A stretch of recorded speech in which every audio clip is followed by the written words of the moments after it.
Dita kur një lajm televiziv të mos jetë më shumë se 1 minutë. Dita kur sinkronet të mos jenë më shumë se 10 deri në 15 sekonda. Dita kur pamje dhe folësit të jepet në mbuluara me pamje që i shkojnë logjikës së fjalës.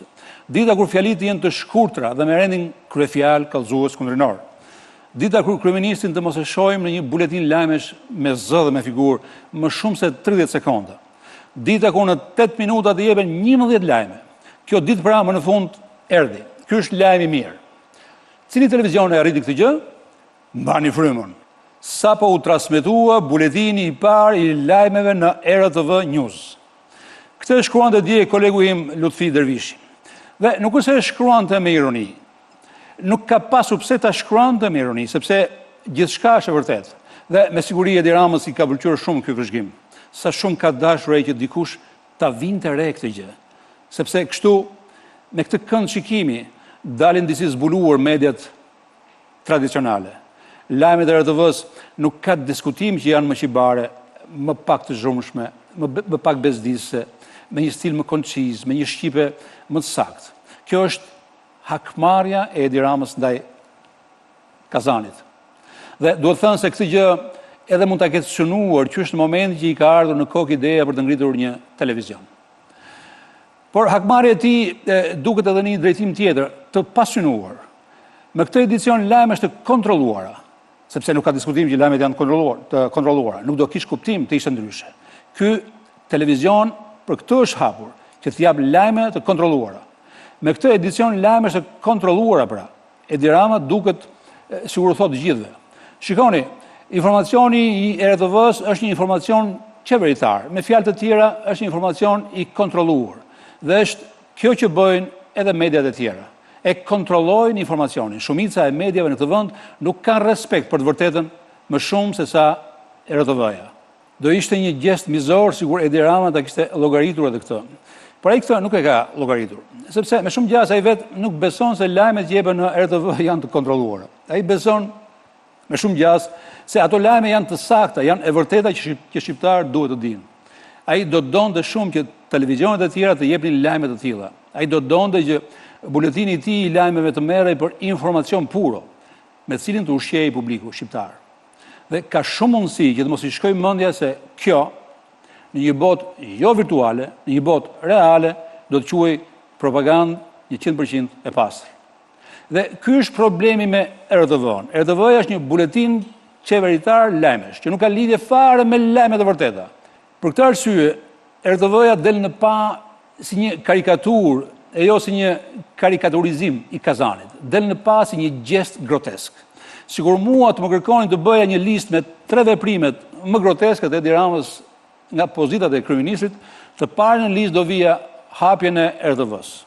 Të dytin, hapjen e RTV-s. Dhe të tretin, hapjen e RTV-s. Por ky nuk është një gest i dëmshëm. Aq më pak i rrezikshëm. Ka që mendojnë se me hapjen e këtij televizioni, kryeministri po ndërhyn në tregun e informacionit. Dhe këtë po e bën me paratë të taksapaguzëve. Por kjo është një broçku.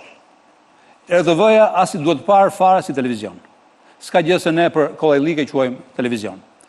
RTV-ja është thjesht një faqe në rrjetet sociale që nuk ka ndonjë kosto e që nuk ka audiencë.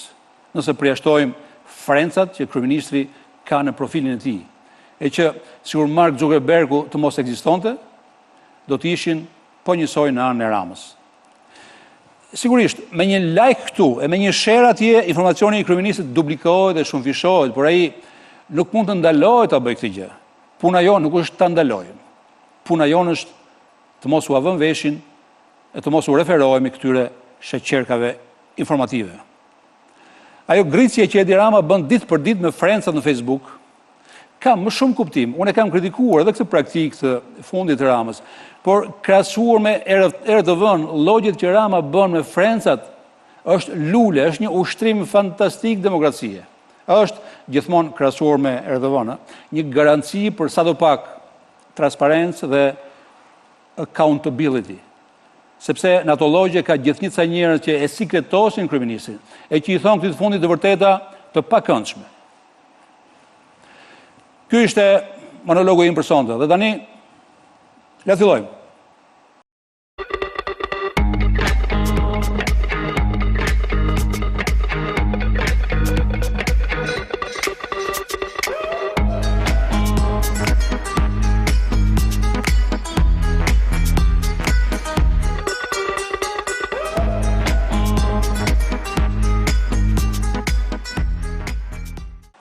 Sonte kam të ftuar Grida Dumën. Shumë faleminderit që jeni këtu. Faleminderit juve për ftesën. Ju mund mendoni që unë e kam ftuar Grida Dumën për të folur për zhvillimet e politikës ditës, dhe mund të flisim edhe për ato. Po fakt kemi rënë dakord me Gridën për të folur me një gjë të veçantë. Nëpërmjet saj do kalojmë edhe me siguri të zhvillimet e politikës ditës, por tema që ne kemi zgjedhur është të flasim pak për të djathtën. Për të djathtën shqiptare, por ndoshta edhe çik për djathtën në përgjithësi. Është kënaqësi, kemi rastin, shansin ta bëjmë të dialog së bashku për shkak të sigurisht. Kjo nuk është momenti për të bërë asnjë lloj komplimenti, po sigurisht për shkak të standardit bisedës që unë mendoj që e kemi cilësinë për ta kryer. Grida, nuk e di, ti mendon që ka ndonjë konfuzion në Tiranë dhe në politikën shqiptare lidhur ose të opinioni publik lidhur me djathtën me të majtën? Absolutisht ka, nuk është, për mua nuk është kryer asnjëherë as informimi, as formimi madje në kurrikulat universitare, jo më tej, se çfarë është djaththa në vetvete. Sigurisht, ne vim nga një kulturë në cilën prej qindra vitesh ne të djathtën në shoqërinë shqiptare nuk e kemi as aprovuar, po as eksperimentuar aq sa duhet për të kuptuar efektet e saj në shoqëri. Her pas here bëhet ky diskutimi, nuk ka më të djathtëve të majtë se gjithë politika moderne shkon përtej ideologjive të prera. Unë mendoj që kjo vlen për vendet në të cilat i kanë kaluar këto etapa. Shqipëria ka nevojë absolute për një të djathtë madje ekstreme në disa momente. Edhe në këto vende, për shembull, në Shtetet e Bashkuara të Amerikës, nuk e di, debati midis konservatorëve dhe liberalëve që quhen atje si të majt, është shumë i fortë. Debati është shumë i fortë, ne s'kemi asnjëherë debat ideologjik dhe na mungon plotësisht. Por nga ana tjetër, unë mendoj që në aplikimin në praktik, përveç teorisë, në Shtetet e Bashkuara i kanë kaluar gjitha etapat dhe janë tashmë sigurisht në të drejtën e tyre të janë dhe paksa më social, pavarësisht se janë kontinenti, vendi i cili mban pilastrin e lirisë individit, e konkurrencës, e meritokracisë, të gjitha vlera në të cilat e djaththa i ka në core, domethënë në bazamentin e vet. Që tek ne, në fakt, në qoftë se ka një moment të rëndësishëm apo duhet të ndodhte një herë, e djaththa do të kishte qenë një bekim i vërtet për njerëzit. Të kthehemi jo tek kulti i individit, autoritarizmi, diktatoris si perceptimi kultit dhe idhullit, po të kthehemi tek individi i meritës, i afti, i cili duhet adhuruar jo në kuptimin e kultit, po duhet dashur sepse ai aftësia e çon këtë vend përpara. Ne i mbysim të aftët. Këtu në Shqipëri, unë ta bëra pyetjen dhe sigurisht për këtë përgjigje që ti më dhe, ka çik konfuzion, ka çik paqërtësi, njerëzit nuk e dinë mirë, ndoshta duhet studiuar qysh në përshkollë kjo gjë, të merret vesh kupton. Të formohet mirë politike njeriu. Por sidoqoftë këtu e djathtë me të majtën ndahen në farë mënyrë. Kështu një lloj diskutimi edhe bëhet, por është diskutim shumë i reduktuar te pak gjëra edhe të cilat kanë bëjnë më shumë me momentin e tranzicionit shqiptar se sa me djathtën kështu edhe me të majtën përgjithësi. Kam parasysh qëndrimin ndaj ish-pronarëve, që ky është një problem që nuk ekziston në vende të tjera, sepse është zgjidhur para shumë shekujsh. Qëndrimi ndaj ish-përndjekurve, që është një problem që nuk ekziston sepse nuk ka pas përndjekur. Nuk e di, qëndrimi ndaj luftës dytë botërore, ku ne kemi pas partizanë dhe ballistë, që në shumë vende të tjera nuk ekziston. Edhe unë kam frikë se i gjithë diskutimi është reduktuar këtu, te ky. I cili nuk është një diskutim midis majtës dhe djathtës në fakt, fare ideologjik. Sepse pronën në një demokraci dhe ekonomi tregu e ka dhe majta dhe djathta të shenjtë, de facto. Sigurisht lidhet me Partinë Demokratike, sepse rënia, po themi në thonjza e murit Berlinit edhe e identifikuar me Partinë e lirisë në atë moment, patjetër që ish pronarë do ta gjenin veten te kjo forca re politike, se s'mund ta gjenin veten tek trashëgimtarët e sistemit. Por kjo nuk është diskutim ideologjik. Sot asnjë diskutim nuk ka se që e majta dhe djathta, në qoftë se janë në një ekonomi tregu dhe në demokraci, kanë detyrim absolut kushtetues të kenë të shenjtë trashëgimin, pronën dhe ruajtjen e saj. Pra nuk është diskutim ideologjik. I të persekutuarit politik nuk është diskutim ideologjik, është diskutim i drejtësisë sociale, pa diskutim, dhe i zhvillimeve tona historike, dhe ju keni drejt për këtë. Duke qenë që dhe ish-pronarë dhe ish-përndjekurit e kanë këtë status për shkak të një lloj persekutimi që është bërë nga komunistët, edhe duke qenë se socialistët e sotëm janë pasardhësit në një farë mënyrë të komunistëve, ata ju kanë mbetur juve, në derë, si të thuash. Po, i keni përfaqësuar ju ata? Unë mendoj që ka shumë për të përmirësuar në këtë logjik, pa asnjë diskutim. Nuk dua të hyj në argumentimin sepse rrodhën imperfeksionet në këtë rrugtim politik Partisë Demokratike. Po përtej kësaj të kaluarës, unë mendoj që nga sot dhe në të ardhmen ka shumë për të përmirësuar, edhe në raport me pronën, edhe në raport me të vërtetat e rrugtimit politik, pas një diskutim. Diça, unë po vorej që, nuk e di, sidomos Edi Rama ka bërë një përpjekje për t'ja vjedhur, opton këto për t'i marrë këto kauza, për t'i kaluruar këto shtresa, po themi. Mirë po, unë ka përshtypjen që shfryzon faktin që juve nuk ua keni zgjidhur dot, kur them juve kam marrë Partinë Demokratike në periudhën që ka qenë pushtet, se ka qenë gati sa i bie, 13 vjet në pushtet. Edhe, kështu që është veprim inteligjent apo jo? Çdo gjë që mbetet e pa zgjidhur nga e kaluara dhe ta konsiderosh që do ta zgjidhësh ti ose ta pomposh sikur do ta zgjidhësh, është një veprim i thjesht politik edhe një marketing i thjesht politik. A e ka zgjidhur në këto 5 vite apo jo Edi Rama, s'ka nevojë për përgjigje fare sepse nuk e ka zgjidhur. Pronave ju dha një zgjidhje, mund mos jesh dakord, ëh? Një ligj e ka bërë. Një ligj e ka bërë. Një ligj synon zgjedhjen finale. Po pra, gjithçka që ka nisur në qeverisjen Rama janë nisje të disa reformave të pompuara nga arsimi, ndihma ekonomike, tek punësimi dhe tek zgjidhja e pronës, të cilat produktin konkret nuk e kanë dhënë akoma. Ju e dini që nëse mund flitet këtu për një raprezalje të logjikës ndaj pronës, ka qenë logjika e legalizimit, por nëse ne sot kemi raste ilustrative, të cilat unë personalisht i kam prekur nga afër, siç është rasti i Shkozës, kur unë kam parë prona në 62-shin, 69-ën, të cilat janë prishur me të njëjtën raprezalje për një objekt publik, siç është prishur edhe një pronë e ndërtuar rishtazi dhe pa dokument pronësie, pra barazuar prona e vjetër, sepse s'ka pasur mundësi pronarit të ndjek procesin e tranzicionit në pronën e vet, pra tirancët e vjetër po themi, me ata që e kanë ndërtuar në një tokë dhe se kanë legalizuar dot, të thotë që Rama jo vetëm që nuk e ka zgjidhur, por i ka shkelur të dyja me të njëjtin standard. Dhe ilustrimet të tilla e keni në fund të bulevardit të ri që ende sot pronar legjitim janë rrugëve dhe po kërkojnë një qera minimale 100.000 lekë të vjetra, çka do thotë që sigurisht ne nuk duhet të ndajmë bashkë një diskutim dokumentash, duhet të ndajmë bashkë një diskutim praktik dhe konkret. Vetëm se të djathtë, duke qenë se ka qenë 13 vjet në pushtet, duke qenë se gjithë dynjaja i ka asociuar, i ka tashuar me ish-pronarët, edhe të flasin sot mbas 30 vjetësh, e të kërkojnë hesab të majtë, pse nuk e zgjidhni, pse zgjidhni gabim, ndërkohë që keni pasur shans. Dy element. Asnjë kompleks nuk duhet pasur për treguar se si bëhen gjërat më mirë. Nëse ju preferoni që ne të ndajmë një standard intelektual dhe të themi pa fajsuar ose duke fajsuar dhe të flasim vetëm në mënyrë zhvillimore çfarë duhet rregulluar, unë ndaj me ju dhe themi çfarë duhet rregulluar. E thash në parantezë, po ka shumë gjëra për të përmirësuar në rrugtimin e mëtejshëm politik Partisë Demokratike, që fillon që nga tezat e zhvillimit të saj, që nga prioritetet që duhet i japi atyre që janë detyrime historike. Por nga ana tjetër është e papranueshme që sot të bijem në hendekun që ne s'kemi absolutisht asnjë të drejtë i themi pse nuk e zgjidhi qeveria Rama apo dikush tjetër për shkak të atyre që mund të jenë të pazgjidhurat e kaluara të Partisë Demokratike. Patjetër që ky kompleks për mua nuk ekziston fare. Për mua personalisht jo një. Grida, ne fillon diskutimin edhe diskutimi rodhi kështu si rodhi. Unë kisha menduar një diskutim edhe çik më teorik.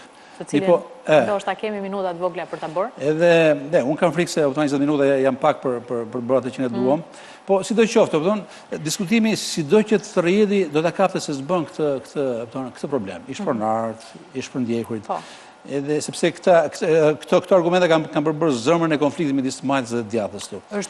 Është mision i detyrueshëm i trashëguar i Partisë Demokratike që ta zgjidh këtë sa më shpejt, sepse i rëndon historikisht. Ju thash, është një drejtësi sociale që i rëndon dhe përgjegjësinë kryesore, unë jam e bindur që Partia Demokratike do ta marrë ashtu siç duhet ta marrë. Gjo, ti i përket një klase të përndjekur nga komunizmi?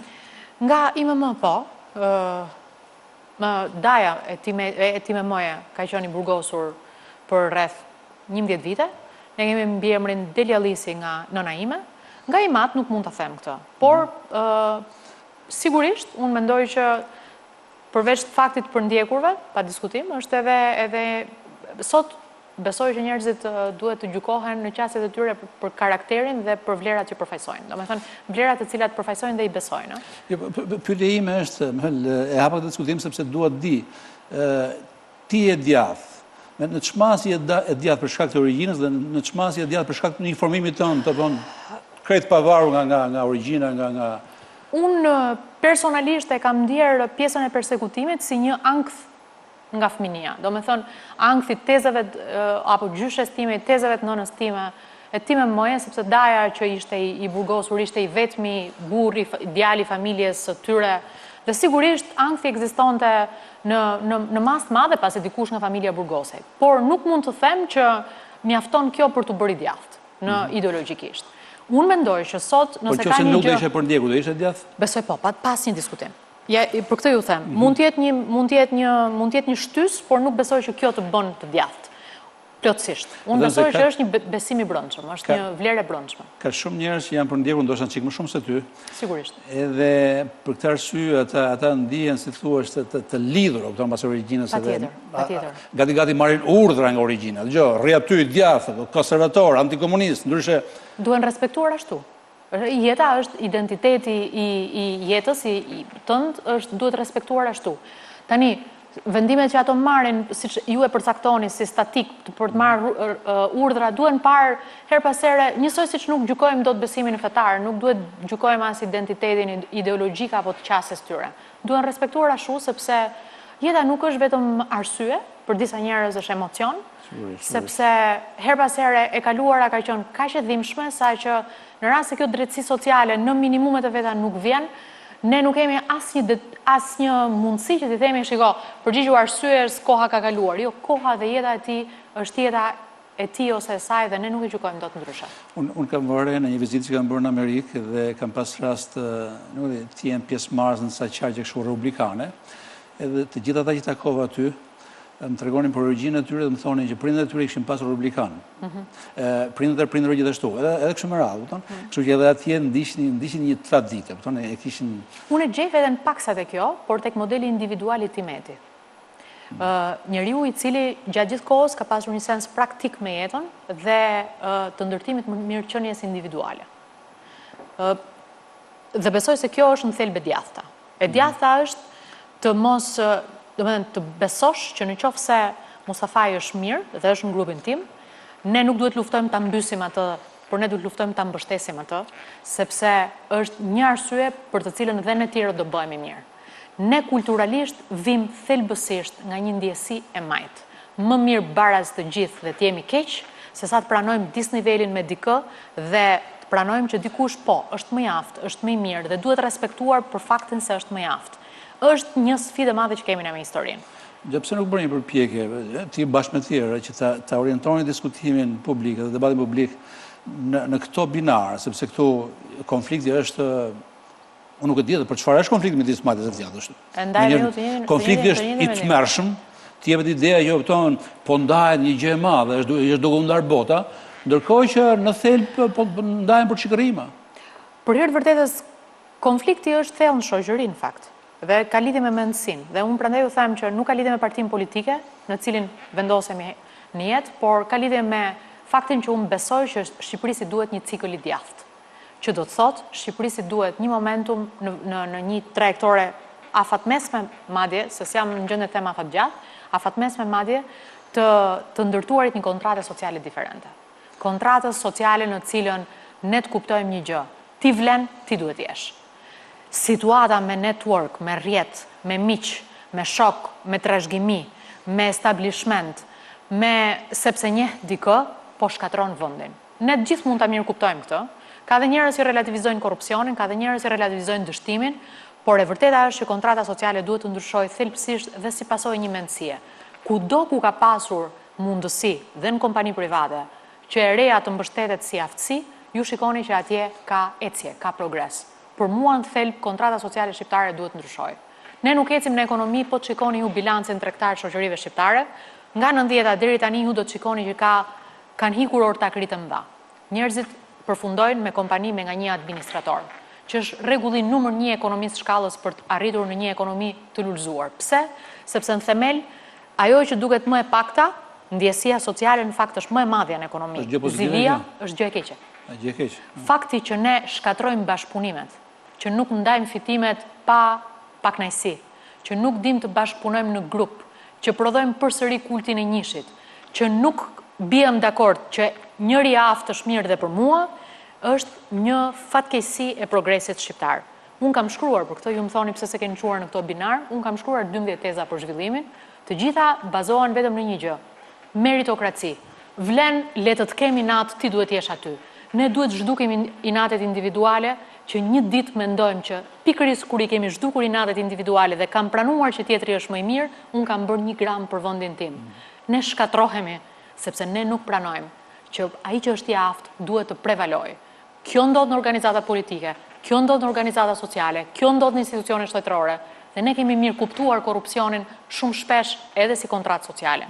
Ne kemi mirë kuptuar që nuk është më e rëndësishme të lexosh dhe studiosh, nuk është më e rëndësishme të vazhdosh të punosh, është e rëndësishme të ndërtosh rrjet, njohje dhe individ të cilët kanë mundësi të ngrenë, po jo nga vetja. Dhe gjëja që unë do theksoj këtu, dhe këtë e bëj si një diskutim individual, gjëja më e tmerrshme në gjithë këtë, e dini se kush është për mua, mungesa e satisfaksionit në çdo gjë që bën. Nëse njeriu nuk ja arrin vet, ka humbur ndoshta gjën më të mirë tjetës vet, nuk ka jetuar. Dhe nuk është vetëm çështja a dheu, vendi, progresi, është dhe çështja vetja. Vetja, thret, dhe unë ju siguroj një gjë, si njohje sociale, si sociologe. Unë mendoj që në shumicën e rasteve që e shikoj edhe shoqërinë urbane që është kryeqyteti Tirana, unë mendoj që shoqëria shqiptare sot është në depresion. Sepse arsyeja për të ngritur në mëngjes shpesh mungon. Pse? Sepse puna, ecja e saj me gradualitet dhe besimi që ti, nëse je më I aftë, do t'i arrish, është në minimumet e veta. Në qoftë se njeriu heq elementin kreativ të tij, në qoftë se njeriu nuk e ngre dot skeptrin dhe t'i thot kujdo, është e imja sepse nuk kam askënd mbrapa. Dhe në qoftë se juve, unë, nuk e besojmë që ky ja ka arritur pa pasur njerëz mbrapa, po ja ka arritur se vlen, atëherë ne kemi hequr gjysmën e kënaqësisë jetës ndoshta. Kjo është një element diskutimi që bën ti edhe më vjen mirë që e bën Provokacja. Edhe ky është një shqetësimi imi. Po do doja që ta bëj edhe jashtë studio, ta ngrije zërin sepse është një gjë e rëndësishme. Ata që shkojnë për shkolla sot duhet ta dinë mirë, që po të bëhen të zot, kam për ta bërë një karrierë, sepse do ketë një derë të hapur, do ketë më shumë se një derë. Po ata sot nuk e dinë. Bile ata janë sigurt për të kundërtën. Le të bëhen zot sa duan. Kjo nuk ka rëndësi, rëndësi ka kemi këti. Eksakt. Ndoshta ne duhet ta shtojmë komunikimin, ndoshta juve, ne të gjithë, duhet ta shtojmë komunikimin dhe duke treguar historitë reale të jetës tonë. Edhe me riskun që nuk do të na besojnë, po le të shtojmë 1 gram në këtë histori dhe ndoshta duhet I themi njerëzve që nuk është kështu gjithmonë. Ti the pak më parë që ky është një moment që Shqipërisë do t'i bënte mirë e djatha. Unë këtë nuk e di. Ky është një pretendim I e djatha si ideologji së paku. Po tani unë kur dëgjoj një njeri që thotë këtë gjë, unë edhe kur nuk më bind si tezë, unë prapë them, okay, vetëm më jep një ofertë të djathtë, të qartë, të djathtë, që unë ta kuptoj kush je ti, sepse unë vëre sot ju jap një shembull unë vëre sot PD-n, I gjithë diskursi politik I PD-s është luftë ndaj korrupsionit. Është e rëndësishme edhe kjo. Po I gjithë diskursi është reduktuar këtu. Këta janë hajdut, këta janë mafios, po bën një gjë që kanë bërë këta të tjerë, që janë pushtet sot, që bënin kur ishin në opozitë. Edhe ky është ta mbash diskutimin në momente kështu, në momente të ABC-ja fare. Është vërtet. Po. Në 2013 unë shkruajta 12 teza për te 2013-s. Ju jap një shembull shumë shkurt. Ne themi sot duhen profesionistë, prandaj nuk bëhet bashk nevoja e tregut punës me profesionistët. Çfarë ndodh në Shqipëri? Shqiptarët kanë një masë të madhe emigrimit, të sotëm dhe të djeshëm. Sot ne në treg kemi njerëz të cilët I kanë fituar profesionet e tyre të vogla, hidraulik, elektrik, mirëmbajtje, që është gjysma e ekonomisë mirëmbajtje, mos e them më shumë. I kanë fituar duke punuar pa pasur edukim apo formim.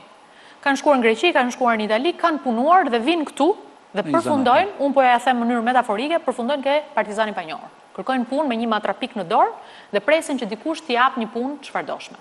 Si ka zgjidhur bota këtë problem dhe çfarë është një tezë e djathtë? Nuk ka nevojë të fusësh ta njerëz përsëri të bëjnë 2 vjet shkollë. Se një 45 apo 50 vjeçar ti thuash sot në mentalitet, shko ulu prapë në bankat e shkollës, që të marrësh një karton dhe thuash që ti je hidraulik I certifikuar është e tepërt. Kur ky njeri ka punu 15 vjet për shemb. Atëherë çfarë bën ti? Ti bën një bankoprovë. Dhe I thua, nëse ti zotrik e punuar kaq, hajde merr kategorinë në të cilën ti je profesionist, sepse ti ke punuar dhe je ndoshta më I shkolluar se sa dikush tjetër, që është gjimnazist dhe del hidraulik, po themi 19 vjeç, Dhe çfarë bën? I jep një karton, një certifikat, dhe i thua zotëria është i certifikuar në këtë mas të aftësive profesionale që ai ka dhe e vendos në atë që quhet libër i verdh i profesioneve. Kjo nuk do të thotë që shkolla mos hape, shkolla për Kjo është tjetër gjë, pa diskutim. Ne po flasim si do të rregullosh tregun. Çfarë bën? Se çfarë thotë e djathta? E djathta thotë shteti mos të ndërhyjë në ekonomi përveç se me rregulla, si sistem rregullator. Pra, të ndërtoj mundësinë që startin ta kenë gjithë barabartë, mundësisht, opsionet barabarta, jo produktet barabarta, opsionet barabarta. Atëherë çfarë bën ti? Ti nuk mundesh të lësh një 40 vjeçar, një 50 vjeçar profesionist hidraulik se s'ka një karton dhe të fusësh në treg një 19 vjeçar se ka mbaruar 2 vjeçaren profesionale. Ti i bën këto dhe i çon në të njëjtën trajektore dhe i vendos në librin e profesioneve, i vendos dhe një numër telefoni dhe i thua konsumatorit që është produkti i përfundimtar, do rregullohet lavamani në shtëpia tona të zakonshme. Si e zgjidhim ne? Ne i themi njëri tjetrit, a jeni hidraulik mirë, më jepi numër telefoni. Po në rast se hidrauliku, eksakt. Po në rast se hidrauliku e prish punën dhe nuk e bën mirë, ne çfarë bëjmë? E mbyllim me një fal se s'kemi kujt i tregojmë as të dëmshpërblej. Ky libri i verdh i profesioneve ka certifikuar dhe lidhet me një shoqëri sigurimesh dhe mban përgjegjësi dhe për dëmin nëse hidrauliku nuk është i mirë. Kjo është një zgjidhje rregullatore e shtetit, e cila është thelbësisht e djathtë, rregullon normat brenda dhe jep mundësi që të gjithëve që kanë aftësinë treg mos të zhduken nga burokracia e një dokumenti. Kjo është një Grida Duma, unë nuk e di nëse ti ke drejt në këtë që the apo në këtë që thua, në këtë që the sot në provokacija, vetëm unë do doja që ti të flisë sa më shumë për tilla gjëra, sepse për tilla gjëra do të flasin politikanët. Unë falenderoj shumë dhe unë dua shumë të siguroj që një nga dështimet tona, unë besoj klasës politike, është që s'po e bëjnë dot qasjen e tezave zhvillimore. Unë falenderoj dhe për kaq minuta se pata mundësitë e ju të them një rast ilustrativ të zgjidhshëm. Dhe po, duhet kjo, edhe është një gjë për cilën nuk duhet të jemi fare krenar që kemi arritur këtu. Do të isha shumë i hapur dhe do të ftoja edhe herë tjetër me shumë qejf. Kisha qejf të shaktuar në studio për të bërë. Dhe është kënaqësia ime me shumë mirënjohje. Shumë faleminderit ishe këtu. Faleminderit juve. E ftuar e radhës, më saktë, do të jetë Edith Harxhi.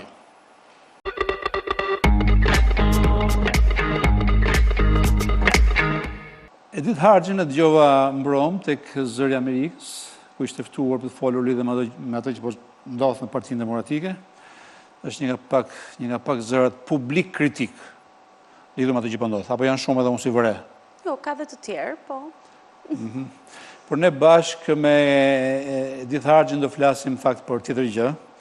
Unë e di që mund të ketë shumë interes të flasim edhe për Partinë Demokratike. Mi përnë të flasim për rekomandimin që Komisioni Europian ka dhënë lidhur me hapjen e negociatave për Shqipërinë, apo ti do këshe shumë qefë flisje për PD-n? Jo, mendoj që do t'ishte interesante që të flisnim për rekomandimin 2 ditë përpara vizitës kryeministrit Rama në Berlin. Është shumë interesante për Shqipërinë, mendoj, në të njëjtën kohë. Dgjoj, thellë, një njeri që është në pozitë, ti je në pozitë. Në fjalë, duhet mërzitet nga rekomandimi apo duhet gëzohet? Absolutisht duhet të gëzohet nga rekomandimi. Rekomandimi është shumë i rëndësishëm për Shqipërinë, por do të shqetësohej për arsyet pse kur rekomandimi vjen në këtë formë. Pse nuk ka një mbështetje nga kryeqytetet kryesore, më kryesore? Ju jeni informuar që nuk ka një mbështetje nga qytetet kryesore. Me qytetet kryesore keni parasysh Paris, Berlin? Berlin, Paris, Londër, Amsterdam. Po Londra s'ka të bëjnë në mes, Londra është qik... Jo, përkundrazi, ne kemi menduar që Londra s'ka të bëjnë në këtë mes për arsye sepse Londra kaloi Brexitin vjet. Por ne kemi haruar që Londra deri në 2019 voton. Dhe ka të njëjtën votë të barabartë si gjithë vendet e tjera. Madje ka vënë disa... Jo, ka interes shumë të madh, ka vënë disa Londra madje ka vënë disa kufizime shumë më të forta se sa Berlini dhe se sa Parisi. Në lidhje me situatën e krimit organizuar në Shqipëri. Edhe ju jeni sigurt që këto 3 kryeqytete e kanë të sigurt votën jo? Jo, nuk mund të them që jam e sigurt që e kanë votën jo, sepse anglezët thonë never say never. Por dhe unë nuk do ta dëshiroja që ta kishin votën jo, përkundrazi. Por nga informacionet që unë kam, duket që Parlamenti Gjerman nuk është shumë pozitiv. Deklaratën e presidentit Macron të gjitha kemi parasysh, se si ishte, fliste për thellim dhe jo për zgjerim, dhe anglezët janë aq skeptik sa që në skepticizmin e tyre anglofon ato nuk flasin. Nuk flasin fare, e quajnë different, nuk janë indiferent ndaj kësaj.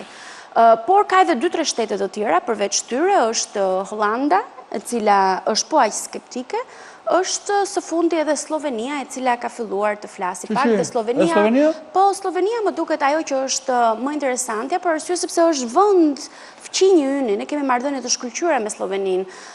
Po ndonjëherë edhe po ta shihnin marrëdhëniet ndërkombëtare, marrëdhëniet evropiane, Slovenia tërhiqet nga Gjermania, sidomos në vendimet caktuara.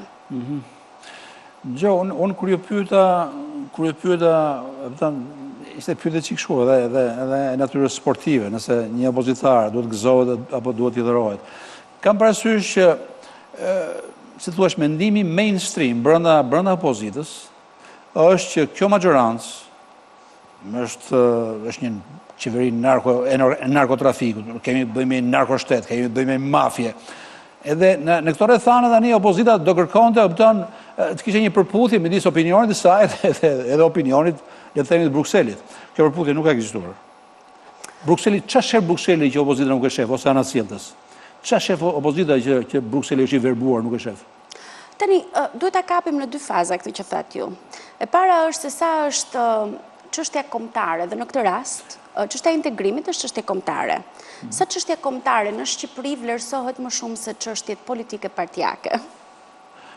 Edhe kjo ndodh. Nëse besojmë me vërtet, që kjo qeveri është një qeveri mafioze, ku ka çështje më të mëdha kombëtare se të çrrënjosësh një qeveri mafioze. Absolutisht, prandaj po e them dhe unë, për këtë arsye po e them dhe unë, që duke pasur parasysh çështjen kombëtare, mendoj që çrrënjosja apo shkatrimi i një qeveri apo një majorancë e cila ka të bëjë, ka lidhje të drejtë për drejta me narkotrafikun, krimi organizuar, korrupsioni, keni parasysh raportin e fundit të Departamentit të Shtetit, Freedom House, Ti beson të gjë? Absolutisht, Departamentit të Shtetit nuk e besoj, patjetër, po janë shumë raporte të tilla, besoj raportet FMN-s, besoj raportet të Bankës Botrore, këto janë organizma shumë të rëndësishëm. Nuk e besoj që opozita ka aq fuqi sa të blejë dhe Departamentin e Shtetit në raportet e saj, apo Bankën Botrore. Ose çoj kurmën të blerit, po, gjithsesi, apo të influencoj. Është e pamundur që të influencoj, sidomos opozita, mund të influencoj qeveria në raporte të ndryshme, të shteteve ndryshme, por jo opozita. Gjithsesi, të gjitha këto raporte të çojnë në faktin që ne kemi të bëjmë me një problem shumë të madh në Shqipëri, që është pikërisht narkotrafiku, korrupsioni galopant dhe droga. Kultivimi i drogës apo trafikimi i drogave të forta. Dhe natyrisht ekonomia, varfria që ka pllakosur vendin, dëshpërimi social që vjen nga varfria në të njëjtën kohë. Për këtë arsye mendoj që opozita është në pozicionin e saj që të deklamojë në mënyrë të drejtë për drejtë që normalisht Shqipëria është një vend i cili ka të gjitha këto probleme. Tani, raporti, kjo është pjesa e dytë, për ne ju thash ndahet në 2 pjesë pyetja juaj. Pjesa e dytë, raporti që ka dalë nga Komisioni Evropian është një raport që për mua është një raport optimist. Pavarësisht që unë e vlerësoj, është optimist. Është optimist për 2 arsye. E para sepse e ngre Shqipërinë mbi ato nivele në të cilat raportet e tjera të shteteve anëtare, të kancelarive, duke përfshirë këtu dhe kancelarit jo europiane, flasin për Shqipërinë apo dhe organizma ndërkombëtar. Dhe e dyta, duke mos marrë parasysh disa nga shifrat kryesore, dhe e dyta është një raport optimist, mendoj unë, për arsye sepse vlerëson rolin e Shqipërisë për sa i përket pozicionit saj gjeopolitik.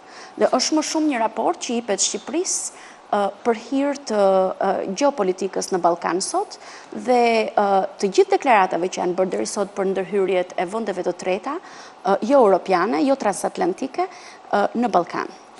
Në fakt të gjithë, unë bëj pjesë të këta njerëz, madje është një nga pak rastet ku unë kam një mendim me Berishën, bëj pjesë të këta njerëz që mendojnë që ne nuk e meritojmë, që të hapen negociatat. Nuk e meritojmë, sepse Shqipëria është kjo që është. Unë nuk shkoj të këto nivele, që unë atë historinë e narkotrafikut e konsideroj një parantezë. Unë nuk mendoj që Edi Rama kryeministri është njeri që është i ngritur mbi këto aferet e mëdha të drogës, edhe këtu. ai ish-ministri vetëm për shkak të kësaj gjëje. Unë e quaj një parantezë shëmtuar që ndodhi për 1 vit, 2 vjet, edhe e quaj të mbyllur, unë vetë. Dhe të paqëllimshme. Paqëllimshme. Unë vetë mendoj që ajo është bërë e qëllimshme, po është bërë në mënyrë që të jepet një serum ekonomisë, sepse ishte cop-cop, se nuk mendoj që e ka bërë Edi Rama në mënyrë që të pasuroj vllajën e vet, pasurohet dhe vet, ndërkohë që ai është pasuruar sipas fjalëve të opozitës ka 20 vjet, vetëm 10 vjet. Kështu që atëherë i bën dhe Kolumbia dhe Afganistanit janë ngritur në atë formë. Dhe gjithë ajo luftë që është bërë në Afganistan është bërë për këtë arsye. Jo, këtu u mbyll shpejt edhe fal opozitës, ajo histori u mbyll shpejt edhe fal presionin ndërkombëtar, u mbyll shpejt. Unë e quaj të mbyllur. Po edhe dia është kapur një tong drog diku në Itali. Jo, mirë. Vazhdon droga që është mbjell atëherë dhe është korrur, edhe ka akoma, do kapet edhe nesër. Po jo si histori unë e quaj të mbyllur. Si histori. Apo jo? Ti nuk beson, a? Dgjoni, italianët kanë një shprehje, se non è vero e ben trovato. Domethënë, nëse nuk është e vërtet, do të jetë gjetur mirë, deri diku. Domethënë, mund ta vlerësosh deri diku. Po gjithsesi mendoj që nuk është një histori e mbyllur, mendoj që është një histori jo kalimtare, mendoj që është një histori që Shqipërinë do ta mbajë pezull për një periudhë shumë të gjatë, ndoshta 10 vjeçare apo dhe më tepër, për arsye sepse të kthehesh jo vetëm në vend origjine për drogat e buta, siç është kanabisi për shembull, marijuana, por të kthehesh në pikë tranziti ndërkombëtar për drogat e forta, ku ti diskutohesh nga DEA amerikane, diskutohesh nga MI5, MI6 i Britanisë Madhe, për sa i përket trafikut të kokainës dhe të heroinës, atëherë kjo është çështje serioze. Unë jam dikush që ka marrë pjesë në leadership course, në trajnimin e leadershipit në George Marshall Center, që është baza amerikane e Shtetit Bashkuar të Amerikës përpara disa vitesh. Dhe mbaj mend që shefi përgjithshëm i DEA-s në atë kohë, DEA-s amerikane, që është agjencia që merret me narkotrafikun në Shtetet Bashkuara të Amerikës, në atë kohë nuk e konsideronte absolutisht Shqipërinë si një problem. Përpara disa javësh ai zotëri ka qenë në Tiranë dhe nga informacionet që kam unë, ata tashmë janë ulur në Tiranë dhe konsiderojnë Shqipërinë si vend super problematik. Okej, edhe surtazëm se kam të drejtë unë, edhe surtazëm, opton. Ne megjithatë ne nuk e meritojmë opton që të na hapen negociatat dhe për arsye të tjera që s'kan mbi fare me drogën. Ne nuk e meritojmë sepse këtu zgjedhjet akoma kontestohen. Ne nuk e meritojmë sepse këtu administrata është përsëri e politizuar. Për arsye të kësaj natyre nuk e meritojmë. Ne i kanë dhënë sepse ka një dëshirë atje, që ne të integrohemi. Na u dha për një arsye që na u dha dhe antarësimi në NATO. Ne përsëri nuk e meritojmë në atë moment. Cila është gjeostrategjike? Si? Pra, arsyeja është gjeostrategjike, geopolitike. Geostrategjike, nuk ka të bëjë me si thuash, me një forcë lokale, me një vullnet fort lokal, të qartë lokale, nuk ka të bëjë me punën e qeveritarëve këtu. Ata duan të marrin, nuk duan të na lënë, qoftë edhe peng të Turqisë, qoftë edhe peng të Rusisë, qoftë edhe të na lënë kështu, edhe si një oazë të shkëputur, duke qenë mes Europës edhe si një oazë brenda që. Zoti Nano, unë nuk mund ta them, duke qenë se unë vi nga fusha e diplomacisë, unë nuk mund ta them se ne nuk e meritojmë. Dhe jam e luhatur në këtë, nëse e meritojmë apo jo. Sepse doni të jeni politikisht korrekte. Jo, nuk është ajo. Mendoj që shqiptarët si popull e meritojnë për gjithë sakrificat që kanë bërë. Ndërsa elita politike shqiptare nuk e meriton. Duhet ndajmë elitën politike nga shqiptarët vetë. Shqiptarët janë ata emigrusit e mdhenj, të cilët kanë bërë, dëgjoj, sakrifica shqiptare nuk është vetëm sakrifica 50 vjeçare, por edhe ata që kanë kaluar malet, edhe ata njerëz të cilët kanë lënë gjithçka aktualisht, kanë mbyllur shtëpiat, kanë shitur gjithçka dhe kanë marrë rrugët e emigrimit edhe sot në 2018-ën, mendoj që është një sakrificë super e madhe dhe ata e meritojnë. Okej, dëgjoj, mua më pëlqen poezia që bën tjetër, me tone patriotike, shqiptarët e meritojnë, por dëgjoj, ne si shoqëri, edhe si shoqëri kemi ca probleme. Nuk kemi tamam europiane si shoqëri. E kuptoj, ne kemi probleme si shoqëri sepse kemi nevojë atë letargjinë sociale shpeshherë, që bijem në letargjinë sociale. Edhe kur kujtohemi ne është tepër vonë, madje shpeshherë fajsojmë edhe të tjerët për gabimet që bëjmë ne si popull. Po mendoj që është një popull që është duke u pjekur, nuk është njësoj si në vitin 89 për shembull, kur zgjimi ishte më i pakët. Sot ndryshojnë gjërat, janë më ndryshe. Shoh një lloj zgjimi pavarësisht që ne nuk ngrihemi të protestojmë masivisht për shembull për ngritjen e taksave. Por aty këtu mbetemi ende lokal në zgjimin tonë, pavarësisht që nuk mbetemi të përgjithshëm. Edhe për ta ilustruar tezën time që unë mendoj çik ndryshe, unë do marr gjendjen e Partisë Demokratike. Edhe po bëhem njësh me qëndrimet e tua. Ne jemi në situatën kur një njeri e merr peng, me fjalë, po bëjmë interpretë të qëndrojve tua. Merë peng Partinë Demokratike dhe aty nuk ka përveç 3-4 zëra që dalin dhe ngren, si thuash, e ngren zërin dhe thonë të tyrën, aty nuk ka, aty është një situatë shumë, një gjumë i madh, kupton, brenda Partisë Demokratike, dhe është një nga partitë më të rëndësishme të këtyre 30 viteve të fundit. Mendoj që është më rëndësishme. Më rëndësishme, sepse është ajo që ka thyer. Po, të paktën për meritat e absolutisht. Zoti Nano, në qoftë se do ta vinim situatën Partinë Demokratike si referencë për sa i përket hapjes negociatave të Shqipërisë. Hapjes negociatave të Shqipërisë, sa demokratike është Shqipëria, sa i meriton Shqipëria, atëherë do doja t'ju thoja që ndoshta Partia Socialiste me shumë shpejt mund të kalojë të njëjtën situatë. Unë e analizoj që mund të kalojë të njëjtën situatë, ka kaluar më parë situata të vështira, mund të kalojë të njëjtën situatë. Dhe ky është problemi i asaj që flasun, elita politike. Aty problemet e rrokatave të BSE-s sigurisht kanë zgjidhur çik më butë. Nuk e di se sa do të zgjidhen mbas largimit zotit Rama, kurdo që të largohet ai. Nuk e di se si do të shkojë ai fenomen. Megjithëse zoti Rama e ka thyer atë tradicionalen shumë më shpejt, shumë herët se sa zoti Basha. Zoti Basha ndoshta mundoha ta imitoj deri diku. Po keni parasysh që ndryshojnë gjërat, sepse Partia Demokratike është e bazuar si parti konservatore, si parti e djathtë, është e bazuar mbi tradicionalen. Kështu që mbi atë që konservon diçka.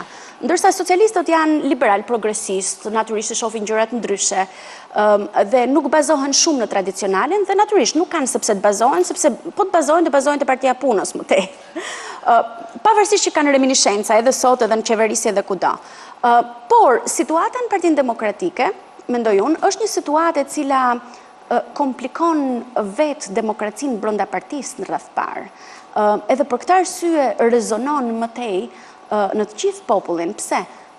Sepse në momentet kritike, në ato që tham pak përpara, në një qeverisje kaq problematike sa që është sot, në një dëshpërim social të këtij lloji që është sot, Partia Demokratike nuk arrin ende të ngjall shpresë.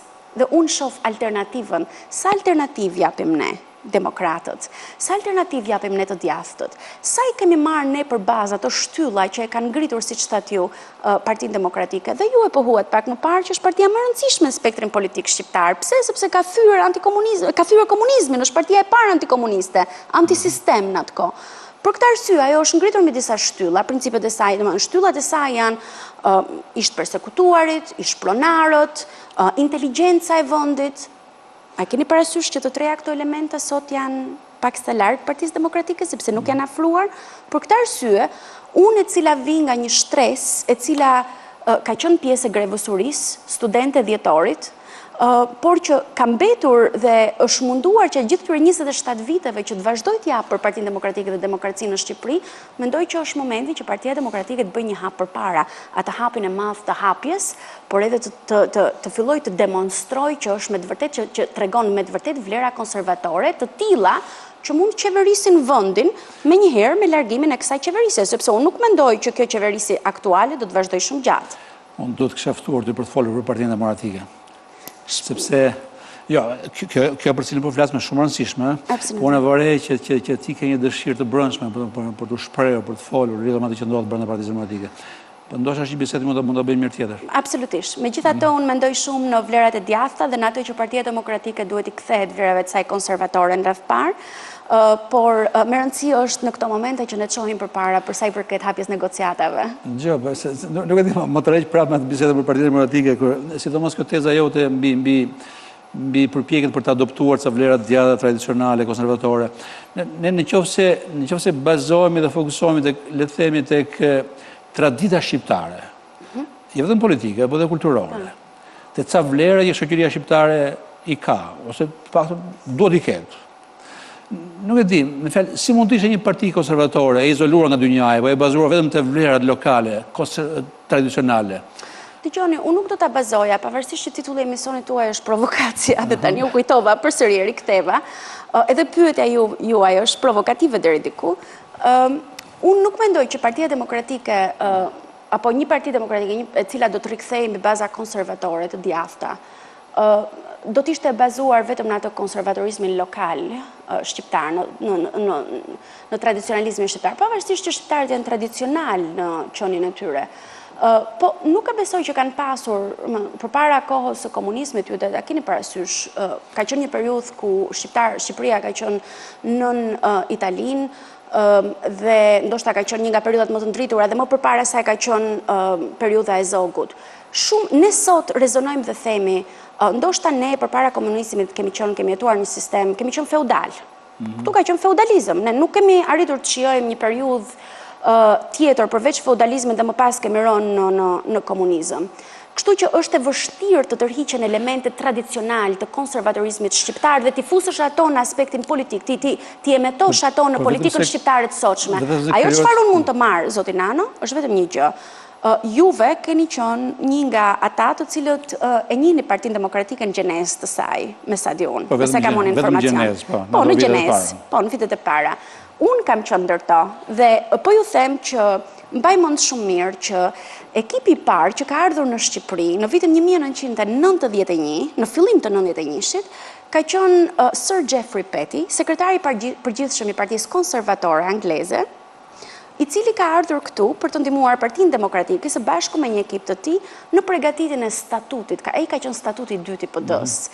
Dhe jo vetëm aq, po ata morën pjesë në shumë reforma më tej në 92-shin dhe bashkëpunuan shumë me zotin Berisha në atë kohë. Dua t'ju them që Partia Demokratike ka baza tradicionale, jo vetëm të tradicionalizmi, konservatorizmi shqiptar, por i ka marrë, është induktuar me diçka nga konservatorizmi anglosakson. Edith, unë e bëj të pyetje sepse ne zakonisht kemi këto elitat tona politike, të cilat përpiqen të adoptojnë ca vlera që janë perëndimore. Po krijohet vetiu një shkëputje, nuk është vetëm problemi juaj, është dhe i PS-s. Po, normalisht. Krijohet një shkëputje midis elitës politike shqiptare. Midis elitës politike edhe popullit që në thelb është konservator, beson dhe ca vlera të tjera. Po, pikrisht unë jam për këtë. Unë jam për të thyer këtë tabu sot. Pavarësisht të djathta e majt, rëndësi ka që të thehet kjo tabu. Dhe domethënë, duke pasur parasysh që unë besoj shumë në konservatorizmin amerikan sot, në atë çfarë republikanët po bëjnë, çfarë presidenti Trump po bën në Shtetet e Bashkuara të Amerikës, atë reformë aq të madhe të përgjithshme, që është reformë edhe brenda Partisë Republikane, domethënë përkundër gjithë rrymave të tjera neokon, e deri te liberalizmi progresist dhe liberalizmi klasik në të njëjtën kohë, mendoj që ka ardhur momenti që në Shqipëri elita politike t'i përngjaj elitave të tjera të avancuara, konservatore, mendoj, por edhe natyrisht progresiste në anën tjetër, sepse elita nuk është vetëm në njërin anë, dhe duke adoptuar edhe disa forma të kaluarës. Ne kemi harruar historinë shqiptare. Dhe kjo më vjen shumë keq që ne kemi harruar historinë shqiptare. Sepse duke pasur parasysh që jemi ndër ata që në vend kushtetues kemi pasur një kod, atëherë kur të tjerët nuk kanë pasur kode që kanë drejtuar shoqërinë shqiptare, mendoj që kemi qenë shumë të avancuar. Në mendje kanonin e Lutukagjinit. Kanonin e Lutukagjinit, por edhe kodet e tjera, siç është kodi Labris apo dhe kodi Venedikut që ka qenë Shkodër. Unë me ty mund të bëj bisedë shumë mirë lidhur me të gjëra, por do mbetet për herë tjetër. Për ta mbyllur të bisedën e sotme për të kthyer pak atje ku nisëm. Nuk e di, Edi Rama do shkojë të takojë Merkelin. Edhe ministri Bushati gjithashtu do ketë sa takime të vetat. Do ketë një ofensiv, le themi, shqiptare. Qa vlere ka kjo? Nuk ka të bëj fare ofensiva shqiptare në këto momente. Unë mendoj që është shumë e mirë që kryeministri shqiptar takon kancelaren. Do doja shumë që ai takonte edhe presidentin Macron shumë shpejt, përpara një vendimi në qershor, nuk e di se sa do të ishte e mundur ajo, apo edhe kryeministrin e Britanisë Madhe Theresa May. Mendoj që Bundestagu Gjerman është duke formuluar në këto momente, apo jo tani, po e ka formuluar deri diku një qëndrim të caktuar. Dhe nuk varet shumë vetëm thjesht nga fjala e kancelares Merkel, varet shumë nga grupi i CDU-s gjermane, dhe ju dini që gjermanët janë ndër ata popull të cilët sikundër asaj çfarë ndodh sot, për shembull në një parti djathtë siç është Partia Demokratike, lideri nuk është ai që merr vendimet vet, por kalojnë të gjitha në një lloj konsultimi të përgjithshëm me grupin, siç ndodhi dhe me SPD-n gjermane që kaloi në referendum. Pra, çështja e Shqipërisë është një çështje e cila është përtej dëshirës së një kancelari, është apo të një kryeministri, apo të një presidenti, shkon mëtej, shkon tek ajo se çfarë vlerëson qeveria apo dhe institucionet e atij vendi, por një vend si Shqipëria nëse meriton zgjerimin, hapjen e negociatave apo jo. Si të qoftë, ky është një vendim që ne do ta presim edhe është një diskutim që të cilit ne do t'i rikthehemi edhe bashkë ndoshta. Me shumë kënaqësi. Sepse pritet merret një vendim. Unë falenderoj shumë që ishe këtu. Edhe për mua ishte kënaqësi. Mirë dhe ky është fundi i bisedës në Provokacija me Edith Harxhin. I ftuari i radhës do të jetë Genc Ruli.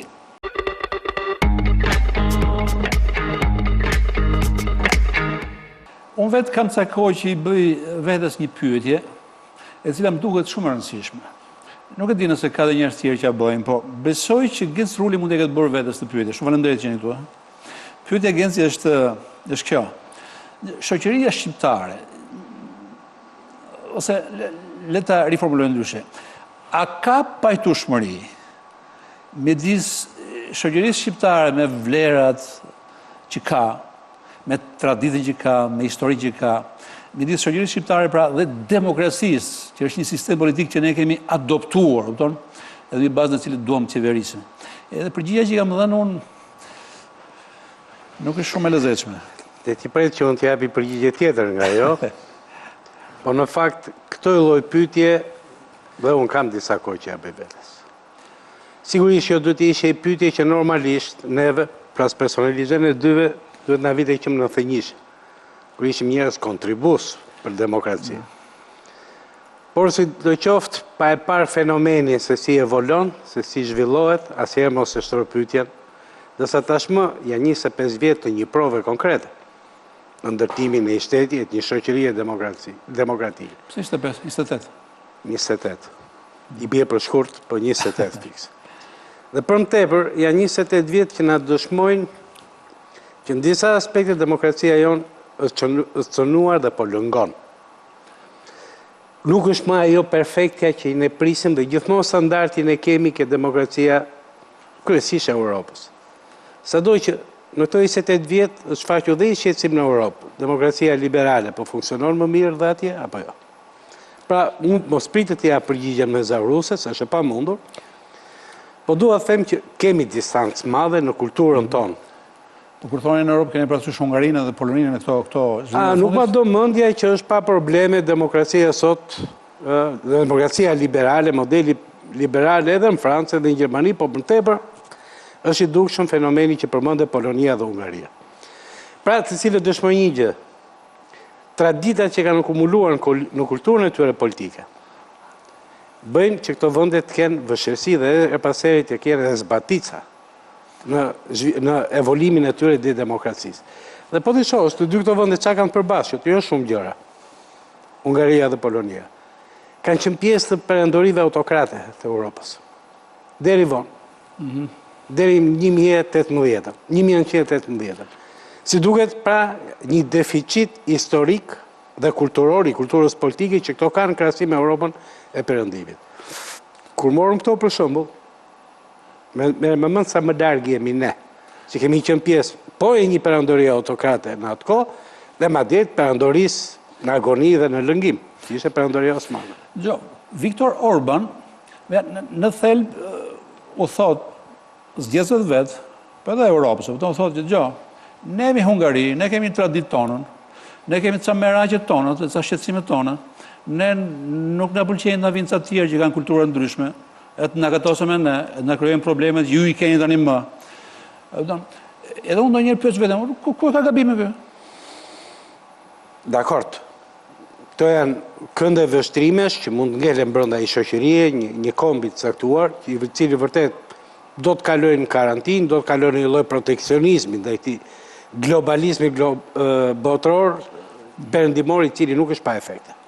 Dhe marrin shkak vërtet rryma të tilla të nacionalizmit që në dekadën e fundit janë ngjallur, të një farë konservatorizmi, kthejnë përsëri shtetet në kufit e tyre dhe nuk rinë më në fshatin global, parasysh se globalizmi ka shkaktuar disa probleme të mëdha paralele. Po t'ishe ti hungarez, çfarë qëndrimi do mbajnë ndaj Viktor Orbanit? Nuk e di, dhe elita hungareze në fakt ka një elit, ose i pjesë të elitës që po ndëshkon ose po e kritikon Orbanin, po kryesisht është për modelin pak autoritar dhe autokratik që ai ka.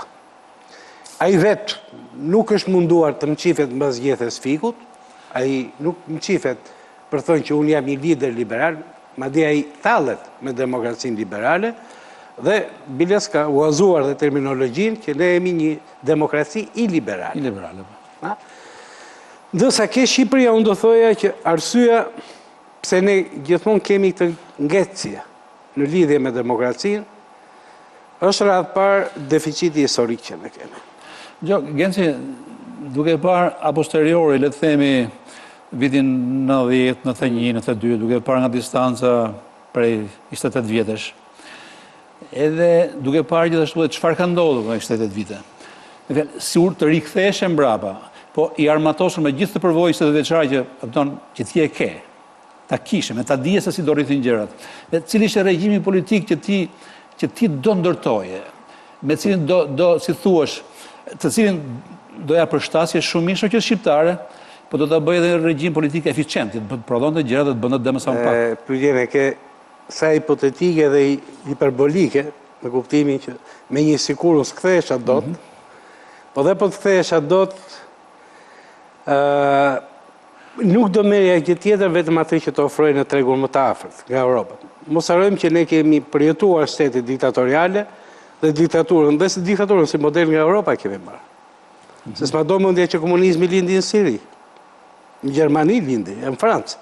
Bilonë vetë kam një tezë që diktatura e Merozhës ishte diktatura europiane. Europiane pra. Pra dhe diktaturën e morëm nga Europa dhe demokracinë për forca do ta merrim nga Europa. E treta, aq të vegjël që jemi, aq në periferi që kemi gjithmonë të stuhive politike dhe të revolucioneve politike të botës, ne do ndjekim patjetër vorbullën e të mëdhejve. Nuk kemi në gjendje të krijojmë një qytetërim tonin me adetet tona, s'kena as për masat dhe as fuqi. S'mund shohet kjo pyetje për Indin, s'mund shohet kjo pyetje për Kinën. Ato kanë një histori të pandërprerë, ciklike apo lineare të zhvillimit të tyre. Që ke Shqipëria vetë do ngelej demokracia. Gjithë problemi i neve ajo që vëmë sot në pikpyetje i cilësisë demokracisë. A jemi në vërtet një shoqëri politike funksionale që bazohet në përfaqësimin e vullnetit njerëzve nëpërmjet sistemit elektoral dhe në përpjekjet e atyre që përzgjidhen nga popullata për të qeverisur, për standardin e jetesës më tepër për të krijuar çdo ditë më shumë atë që është klasa e mesme, që është masa kritike që e mban demokracinë gjatë. Po të shohim politika jonë në këto 28 vjet ka krijuar beneficet nuk janë të tilla që gjithmonë më shumë krijojnë klasën e mesme, përkundazi për mua në një aspekt rrisin gjithmonë më shumë varfëri dhe një aspekt në minorancë dominuese rrisin gjithmonë më shumë pasurinë. Pra klasa e mesme ka një evolim shumë pak që nga 91 deri më sot. Nuk e bën militanti demokracinë. Militanti është pjesë e instrumentit, e çifte si do zbrazet. Demokracinë e bën qytetari i klasës mesme. Është një diskutim që nis edhe me Edith Harxhi që ishte para jush. Edhe diskutimi lindi mbas pyetjes. Këto elita tona politike, të majta dhe djathta, përgjithsisht përpiqen të imitojnë modele të gatshme europiane. S'bën keq imitojnë. Edhe bën shumë mirë. Mirë po ka një hendek të madh midis këtij vizioni që këto e adoptojnë duke imituar modele të gatshme, edhe vetë shoqërisë poshtë, kupton që ka një traditë caktuar, ka një histori caktuar, ka ca vlera të caktuara. Edhe nuk e di, ky lloj hendeku krijon një lloj kërcitje. Preke me të drejtë një që është katalizator kryesor në zhvillimin e shoqërisë, që është elita. Më parë ne kemi një varfërinë e elita, e kemi shekullore, po e kemi ndjej më të dukshme në sfidat e mëdha që ka modernizimi. Elitat tona historikisht kanë qenë polarizuar dhe shumë përqara, më shumë kanë bërë luftë mes tyre se ç'kanë bërë luftë me tjerët, tejat i patriotizmit që ne heqim dhe shtiremi gjithmonë 500 vjet me shpatë në dorë. Dhe shpata na ka mbaruar që mbas Skënderbeut, kemi pas më shpatë. Jemi përlesh me Zvedit më shumë. Se me tjerë.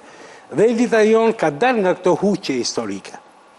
Po ta shohësh dhe sot, ashpërsia, agresiviteti i elitës, dhe në qoftë se në 10 vjeçin e parë do thoya të këtij tranzicioni, ai që dominonte ngjyrat, vendimarrjen, gjithë procesin që do thoya trupa politike. Se konkuron dhe gjë, biznesi atëre që ende i dobët, Pse sot ka ndryshuar? elita kulturore, ka ndryshuar diçka, elita kulturore u perëndua bashkë me heqjen e sistemit të financimit të artit nga shteti, ndërsa sot, kjo elit politike, në pamje po aq arrogante nuk është më aq e fortë dhe dominuese sa që ishte 10 vjet e parë. Kjo e ka ndarë pushtetin. Kjo e ka ndarë pushtetin me biznesin e madh, e ka ndarë pushtetin me median e madhe. Dhe është pikërisht kjo kategori, ky trinom që themu, triumvirat, unë e shoh negative. Dhe madje unë po them është ky triumvirat, ky mikser, ky koktej i dekadës fundit, i cili në vetvete dëmton më së shumti gjithë proceset evolutive. Këta kanë gjithmonë veto ndaj progresit. Kanë krijuar vetë një kategori përftimesh, morale, financiare, të dominimit, të sedrës, të krenarisë, ku në një shoqëri të hapur, me rotacion të shpesht, me ndryshim të shpesht e elitave, këta shumë kollajmë do ndodhë dhe që o në humbje të privilegjeve, o në rol marginar. Kështu që, tjetër punë që themi në raportet tona mbi progresin, apo që thot Europa për progresin ton, për mua, ata që kanë veto ndaj proceseve të reformave është elita krijuaristës. Genci nuk mendojnë që edhe demokracitë e tjera që janë shumë të avancuara, që gati me sytë tanë duke në kështu si të profesionuara, në thelb janë oligarkia, një grup i vogël njerëzish që janë ata që marrin vendimet. Është e vërtetë dhe nuk jam kundër që fjala e elit do të thotë një grup më i vogël, kualitativ, merr vendime për gjithë dhe në të mirë të gjithë. Demokracia populiste, që pretendohet nga herë në mënyrë gati qesharake, si Barsaleta Nasradini në Shqipëri, një antar një vot, për mua është përçudnimi vulgar i demokracisë. Demokracia është vertikale. Një grup më i madh zgjedh një grup më të vogël që është më cilësor se sa ai. Dhe ky grup më i vogël zgjedh një grup akoma dhe më të vogël që është përqendrimi i cilësisë. Proces delegimi. Pra, në këtë aspekt nuk janë përkryera demokracitë e perëndimit dhe atje janë patjetër. Por atje, establishmenti social, shoqëria civile, media, ato që nuk kanë vullën politike në vetvete, që nuk quhen trupa politike, janë një forcë e madhe për të kundërbalancuar zullumin që mund të bëjë ajo që quhet oligarki. Megjithatë ja kemi parë zullumin në disa raste dhe oligarkisë, dhe në SBA, apo dhe në Britani, apo dhe në Itali. Këtu Genci një nga gjërat që unë e shoh me qortime dhe që ndonjëherë shumë më duket si qesharake, është kacafytja midis palëve politike, që është aq e fortë, kush i diskutim që e bëra me Grida Dumën, është aq e fortë se ti fillon të mendon për çfarë është kjo kacafytje, me çfarë po ndahet, bota ka në dorë botën ta, ndërkohë që përplasja është në thelb është ngritur mbi asgjë. Kur vjen puna të ndarje ideologjike, të besimet e principet, të besimet e ca credo, të caktuara. Është ajo që në anglisht në terminologji quhen zero sum game. Do të thotë një luftë që nuk i sjell përfitim asnjërit. Ku nuk ka fituar dhe të humbur, po dy të fituar s'mund të ketë në tjetër luftë, po më duket se luftat që bën politika jon janë të dy palët janë të humbura. Këtu më duket se është bërë pak a shumë si paranoj e kujdo që është në opozit, që qëllim kryesor ka të mos lej tjetrin qeverisi më shumë se sa të përmirësoj qeverisi. Pra synimi i çdo opozite kthehet në këtë lloj pak dhe primitive dhe provinciale që ka demokracia jon, zotësia e një opozite është kur pengon tjetrin për të qeverisur. Jo duke i bërë ati kundër pozicionin, kundër kritikën, alternativën. Thjesht mos e lë të qeverisë. Asnjëri s'fiton nga kjo. Kur vjen puna te këto veset e klasës politike, nuk e di, ti i shef si veset klasës politike? Jo, janë veset gjithë shoqërisë. Ajo të bën të jesh më pesimist, kjo klasë politike lind nga kjo shoqëri. Dhe sado që edhe filtrat sot për mua janë më të ullët se s'kanë qenë dikur. Dikur filtrat ishin pak më cilësor. Mbani, sot janë bërë më të shqyër. Po marrë dhe fillimet e transicionit, po them deri nga viti 2009 mund ta quaja që mbani një çik filtrat në përzgjedhje. Ti ke pak tendencën për të poetizuar atë periudhën kur ti edhe unë masën time të vogël ishim atëherë po ndofta e di pse se për një farë periudhe te çfaqjeve të autoritarizmit që erdhën shpejt ishim ende na tingëllonin ende thelat e një lloj idealizmi. Çdo ndodhi me këtë Shqipëri, si do bëhet nesër moderne, si do bëhet e begat, si që është kjo Europë, etj. Këto gjëra u shujtën me kohë dhe filloi të vijë në një realizëm pak të ftohtë. Sot jemi te dhe këtij realizmi të ftohtë, jemi ke realizmi cinik. Të pëlqen më shumë Genc Ruli i viteve 90-97 apo Genc Ruli i viteve 2005-2000? Megjithëse i qesh me atë Genc Rulin e atërshëm, kur kujtoj fantazit, naivitetet dhe idealizmet që kisha, them, ajo është një gjendje që nuk përsëritet dy herë në jetë. Kështu që pa t'i dhënë Perëndia ta kesh një herë ke dhurat çmuar. Pa qenë një realiste pragmatike, shoqëria e prodhon vazhdimisht dhe kurdo. Por këtë dua që nisa të thoja këtë e kam si merak që neve po hedhim demokracisë ose të quajtur demokraci, sistem përfaqësimit, me partitë dhe këto, gjithmonë më shumë po i heqin filtrat. Gjithmonë më shumë po kalojmë, ja ku e dëgjoja para kësaj ditëve, ndofta po diskutonte statuti i PD-s i Rio. Dhe duke pasur një kompleks mëkatar ndaj demokracisë brendshme në PD, e cila me thon drejtën ka qenë minimale të rjetën, nuk është se Basha e çoi më keq.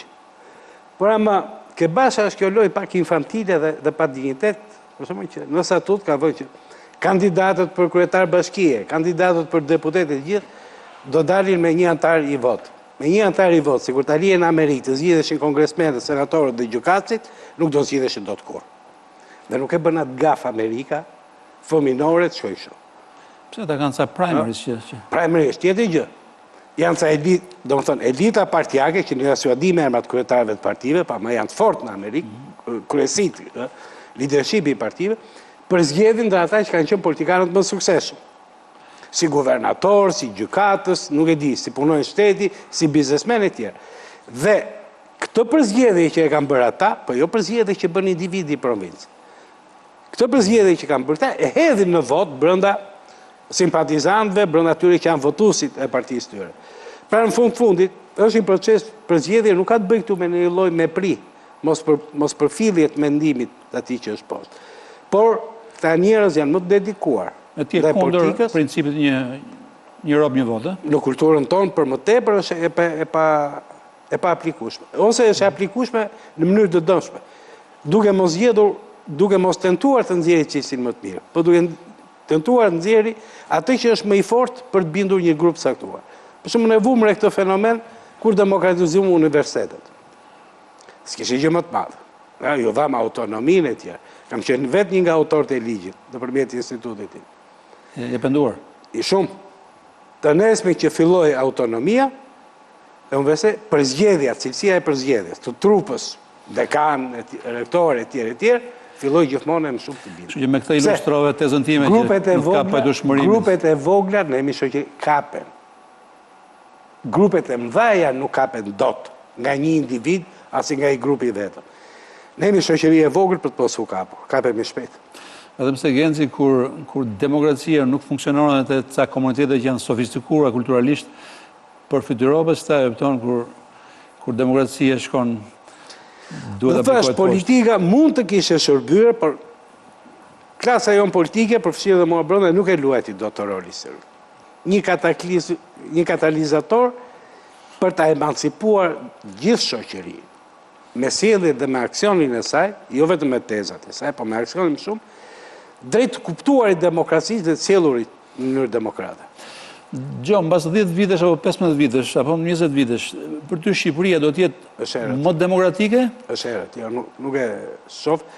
Pra arsye se ajo përvojë që përmende kur bëre referimin ne të 91-shit me ne sot të 2018-s. Ajo na ka dhënë vetëm të kuptojmë më mirë fenomenet, fenomenologjinë e gjërave, dhe për këtë arsye jemi kalkulues jo cinik, por jemi kalkulues më realist.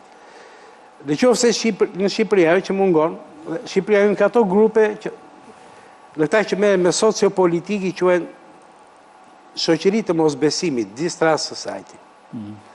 Do thotë ku individët kanë pak besim ke institucionet, ke ligji, ke gjitha gjërat që janë impersonale. Pra, rrezja e besimit tyre maksimumi shkon ke familja, shkon ke fisi, apo shkon ke rajon. Dhe jo më kotë në shqiptarët, pyetja e parë që i bëjmë çdo njeriu nga je.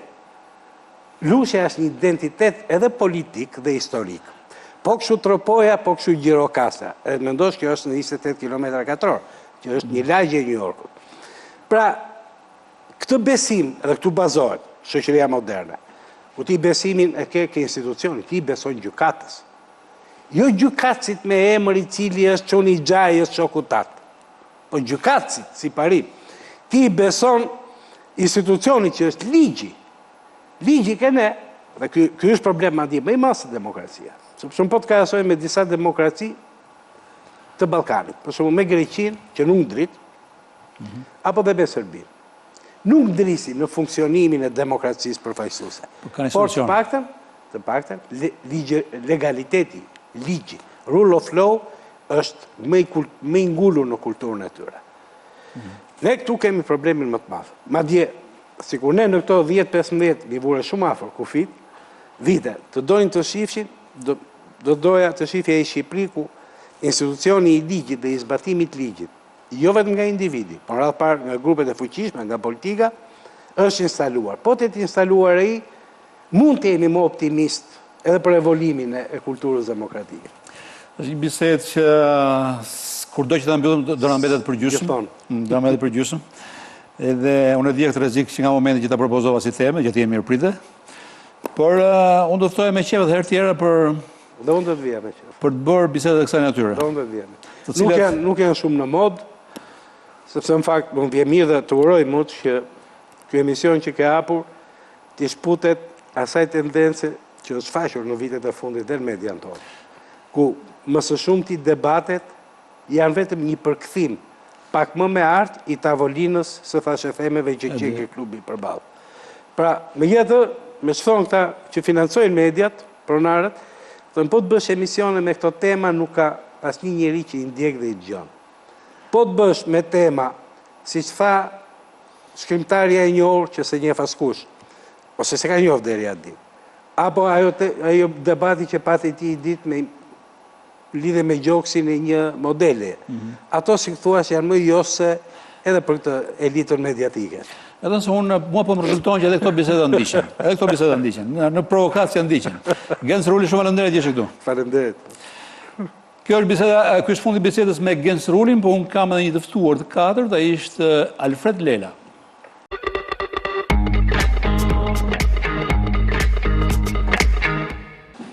Unë vetëm tani po ftyllohem që Alfred Lela është i ftuar i katërt, po është i ftuar i katër konservator, sepse kanë qenë që të katër konservatorë. Kam pas Grida Dumën, kam pas Edith Harxhin, kam pas Genc Rulin, dhe tani kam Alfred Lela. Nuk është se unë e kam bërë këtë gjë qëllimisht, ka ndodhur kështu. Nuk pas ka qenë dita e librit, por e konservatorizmit. Po më duket vetë kështu si zyrë, si studio ata shuar pranë Partisë Demokratike. Gjë pa besueshme. Shumë e pa besueshme. Lela, shumë faleminderit që jenë në studion e provokacijës. Faleminderit për ftesën. Alfred Lela sapo është kthyer nga Shkupi, ku ka pas për herë të parë, ka pas rastin të shohë Shkupin, dhe kthehet i zgënjur. Po ne nuk do të flasim për këtë gjë, po mund të harxhosh dy fjalë për. Nuk dua të them fjalë të këqija për kryeqytetet fqinje. Kështu që thjesht nuk po shpreh, sepse në fakt mendon shumë keq për Shkupin.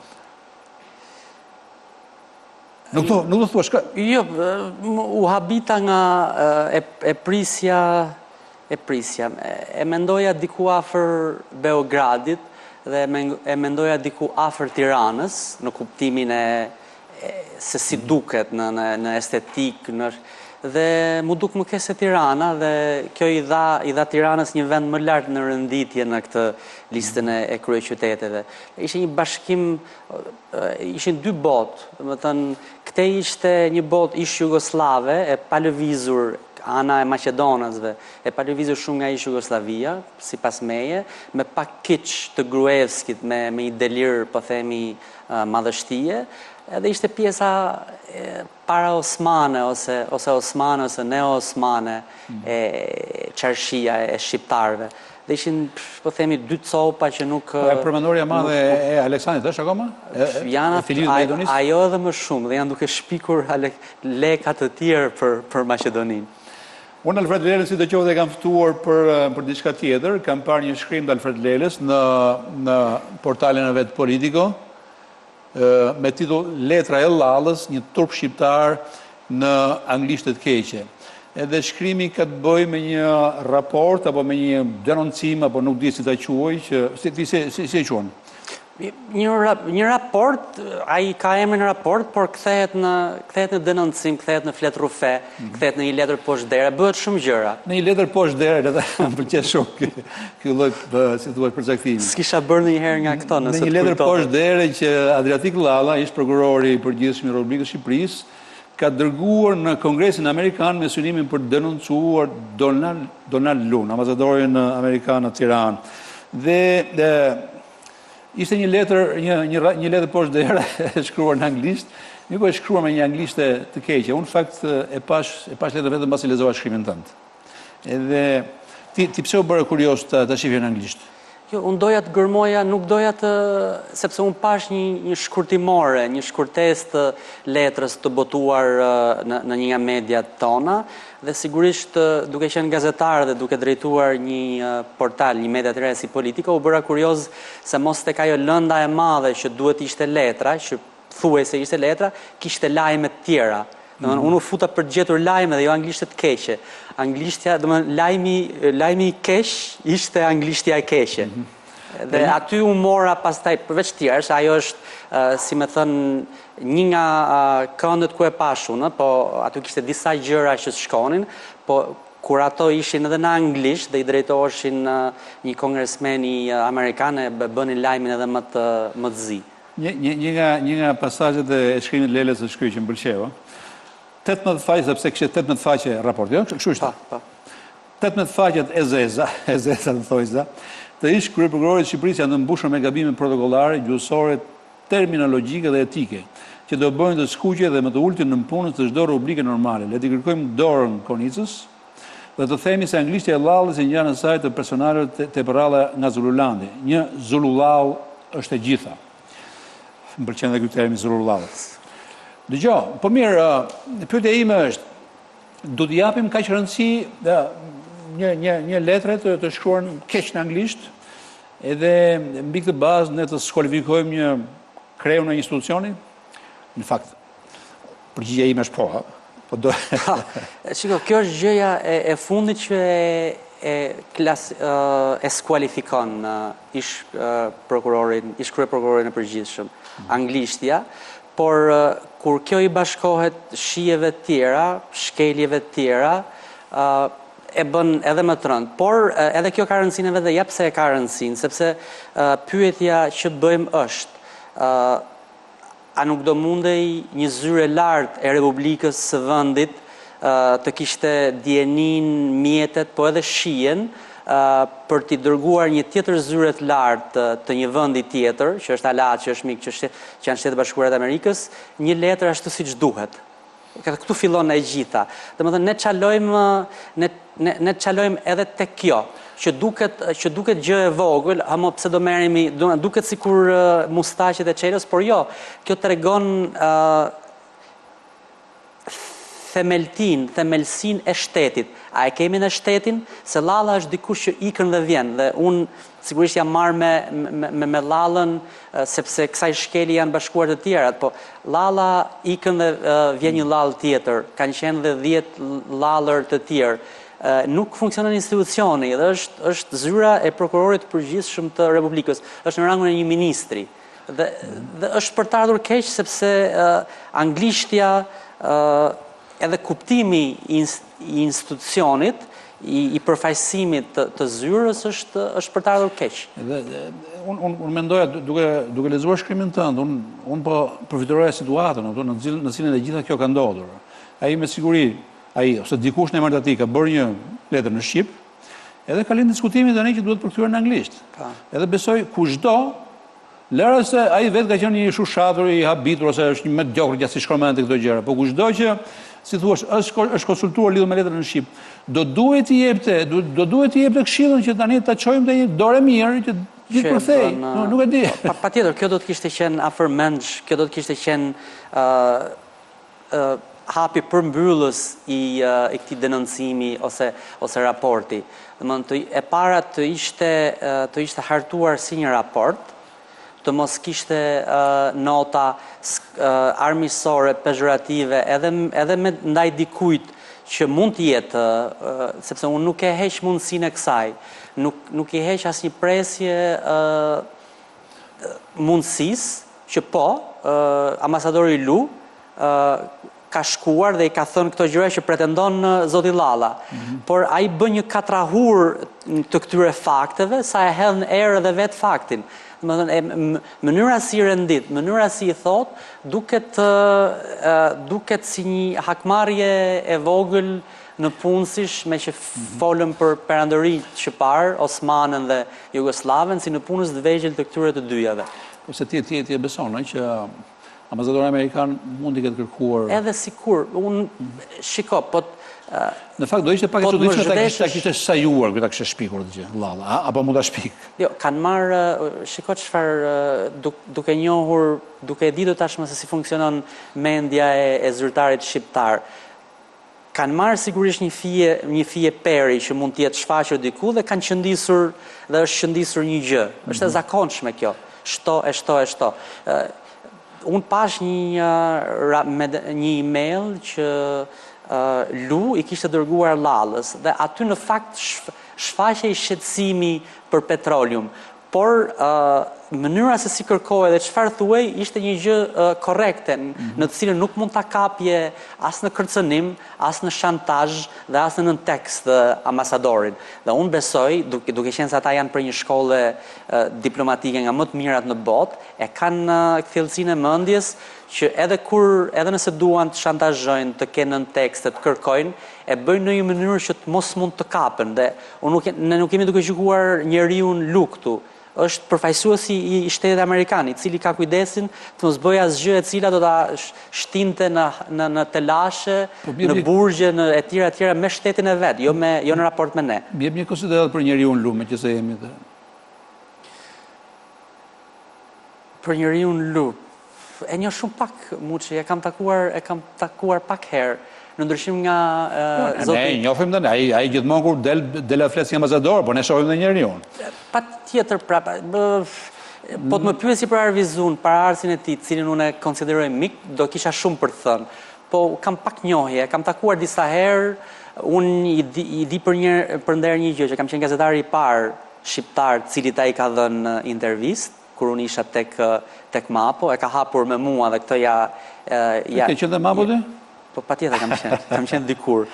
Kur Lela u largua, u bë lajm nacional, u largua Lela nga Mapo. U bë nami. Provokacija. Dëgjoj, e mora vesh që nuk do më fol për Lun. Po për Lellën, thellë, ç'a mendon?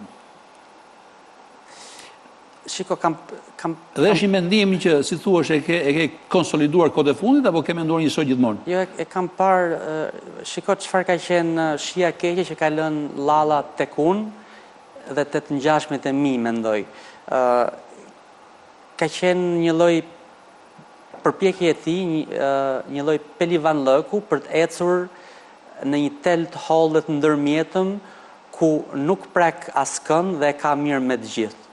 Kryeprokurori i përgjithshëm, unë preferoj më mirë një kryeprokuror që bëhet palë, që ka guximin, sepse do preki gjysmë. Me që anglishtja është tema këtu që he has the balls to take side, dhe më thoni ka këllshet me marrë janë, se sa dikënd që ne të gjithë e kuptuam dhe pastaj me refrenin që përsëritej çdo pranverë se në vjeshtën që vjen do të ketë arrestime të mëdha, do të jetë kjo dhe nuk ndodhi asgjë.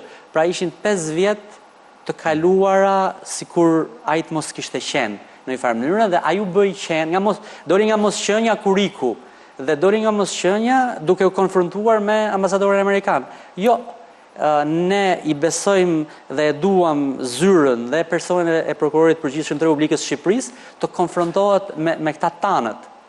Ai është konfrontimi e pika dhe burrëria. Po zyrtar amerikan dhe sidomos kur ata janë edhe në largim e sipër, njëri i larguar Lela dhe tjetri në largim që është Luja, është një ndeshje, është një sfidë e vonuar. Gjo, të lëm lallën fare dhe merremi çik me anglishtën. Merremi kuptimin që, përpiqem të saksojmë në një gjë. Sipas teje, kush duhet ta njohë anglishtin? Se thuaç në ngrehinën e shtetit, ose të radha e dinjitarëve shtetërorë, zyrtarëve. Kush duhet ta njohë dhe është e thënë ta njohë? Muçi, anglishtën duhet ta njohë institucioni. Një kreu i institucioni që nuk është i zoti, i aftë, që se ka shihen, që institucioni i tij, pra asistentja ekzekutive, sekretarja, nuk e di dikush, të ketë një njerëz që një përkthyes, nuk e di që e njeh gjuhën, për mua këtu është ajo shkelja. Nuk është shkelja tek fakti që zoti Llalla mund të mos e di.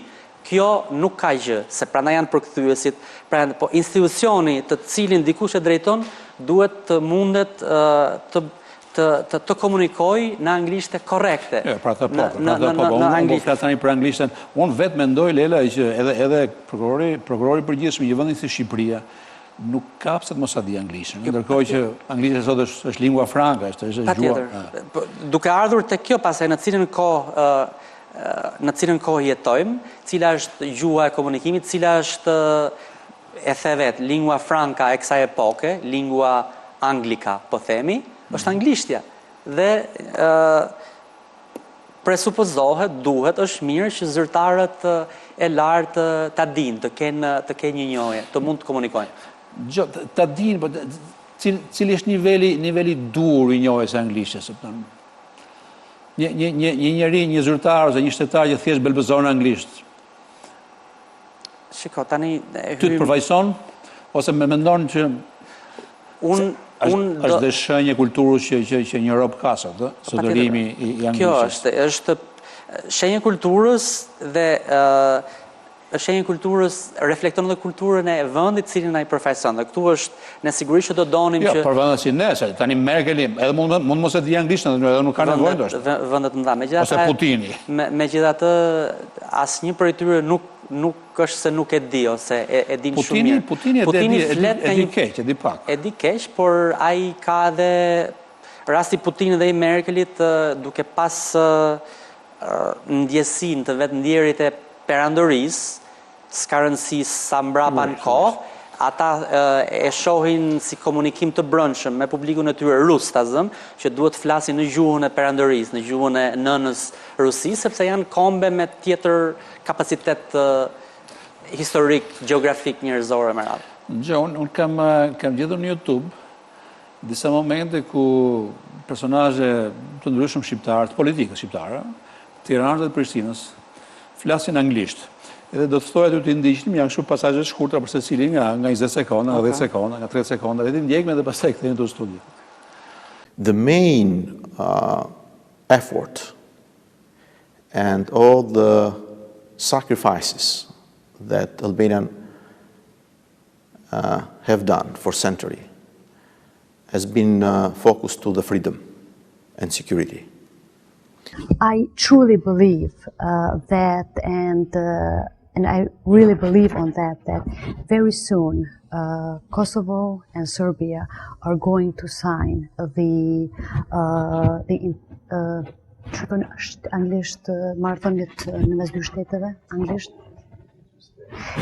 relationship between two of the states. And in the state level, history is something that even today we are paying the consequences. And the future is the integration, what we all as a people, as a citizens, as the leadership of both of the countries should be looking into that direction. In a briefing that we had together, pre-being with you, and thank you for your presence here, I learned more about your programs, your curriculum. Your curriculum is very respectful, respects the curriculum of Kosovo, curriculum for learning in schools. Your curriculum. We waste 100 years. We fight for our independence. We deserve our freedom, and we give guarantee to the democratic world that Kosovo will be sovereign state, democratic state. We will respect minorities through affirmative action. I will do everything, the best things for the Serbs of Kosovo, they to involved in democratic life, in new Kosovo, in the parliament, in my government. They confirm me they will be part of the new government I will lead, and I will do the best to change for positive things my country.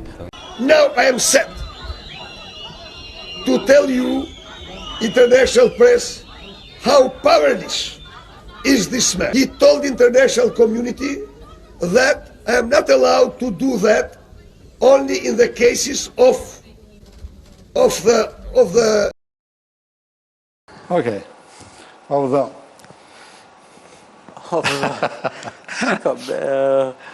Ka një provokacja, mund ta them, ka një provokacja për Berishën, sepse në kuptimin e... Jo, unë nuk mora Bashën edhe Ramën, me idenë që këta e flasin që më mirë se sa këta që kam zgjedhur unë. Nga këta dy Basha po e flet më mirë, sepse ka dhe i përvojë akademike. Basha flet shumë mirë, Rama flet okej. Berisha besoj ose jo ka strukturë shumë të mirë të anglishtes, sigurisht theksi i tij, i cili shfaqet dhe te shqipja, domethënë theksi i fortë geg her pas here i futet edhe tek anglishtja, por si strukturë Berisha e ka shumë, domethënë e ka akademike fjalin, pra nuk ka strukturë të shqipes në anglisht, se te letra radhës kjo binte në sy shumë. Ishin strukturë shqip, fjalët ishin në anglisht, të gjitha fjalët janë në anglisht, por janë të struktura është e shqipes. Dhe këtu është ai përçudnimi i madh që Lalla bën. Kurse Berisha e ka strukturën e anglishtes, domethënë e njeh bazën e gjuhës dhe e rendit si duhet, pra nuk bën shkelje. Sigurisht mund të jetë kjo shkelja fonetike që unë aty kam përshtypjen që është pas fitores, dikun ato mitingjet e fillimit. Nuk e di. Aty është mitingjet e fillimit, fitoria e PD-s e ngjirur nga mitingjada e madhe e 91-92-shit. Rama e ka okej, her pas here lë për dëshiruar në strukturë, fut edhe ai strukturën e shqip, fjalët anglishtes po strukturë të shqipes. Kush është njohur më mirë është Basha, Basha e njeh edhe në nivel edhe Velia e njeh mirë anglishten. Janë edhe në nivelin kolokjal, pra bisedimor, janë okay. Po janë këto gjenerale regji, edhe janë arsimor jashtë. Është ndihma, anglishtja ka qenë kur këta kanë ardhur në këtë jetën shkollore, universitare dhe të mesme, ka qenë anglishtja, u bë anglishtja gjuha kryesore, si ishte më rusishtja e merat. Fatosnano gjithashtu e njeh shumë mirë anglishten. Për ata që nuk e dinë, Alfred Lela ka pas një eksperiencë disa vjeçare në Amerikë, dhe prandaj ka edhe këtë marrëdhënien familjare dhe qoftë me anglishten, që e di unë këtë gjë, po qoftë edhe me temat që kanë të bëjnë me anglishten. Dhe prandaj është një nga pak njerëzit që unë nga smodhe u provokua nga jo letra e zez me 18 faqe. Faqe e zez. Lela, të falenderoj shumë që ishe këtu. Falenderoj Muçi.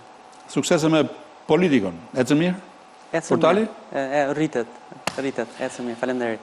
Mirë atëre, kjo është dhe fundi bisedës me Alfred Lelen, është dhe fundi provokacijës, ku unë pada të ftuar Grida Dumën, Edith Harxhin, Genc Rulin dhe Alfred Lelen. Sot provokacija ishte një lloj think tanku konservator. Edhe shumë mirë që ishte kështu. Bashkë do shihemi të martën e ardhshme si gjithmonë në orën 20:00. Deri atëherë tung.